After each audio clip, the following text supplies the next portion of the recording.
Ivan, anong oras nagsimula ang paglilinis dyan sa Quezon City?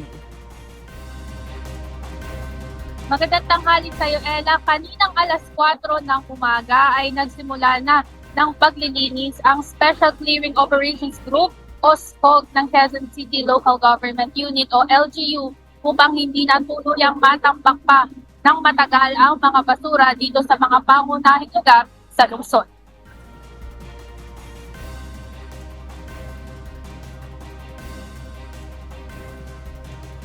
Inisa-isa ng SCOG ang mga lugar at pamilihan sa EDSA, Roosevelt, NS Amoranto at Cloverleaf kung saan maraming mga basura galing sa nagdaang selebrasyon sa pagpapasok o pagpasok ng unang araw ng 2025. Ayon sa team leader na si Bernadette Balyanco, marami silang nadat ng mga basura sa mga nasabing lugar, partikular na dito sa Balintawak.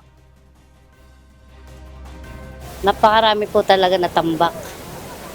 Kaya sa mga ginamit ng mga tao, yung mga prutas na nabulok, yung mga pinagano ng mga dilata.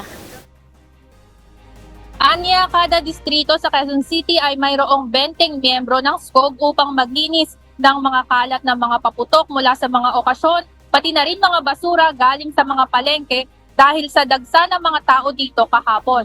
Araw-araw naman ang paglilinis ng mga Special Clearing Operations members na kadalasan ay nagsisimula ng 6:30 a.m. hanggang 10:30 a.m. Ngunit dahil holiday nga kahapon, ay nagsimula na sila ng alas 4 ng umaga hanggang ngayong alas 12 ng tanghali upang matanggal na agad ang mga basura sa paligid.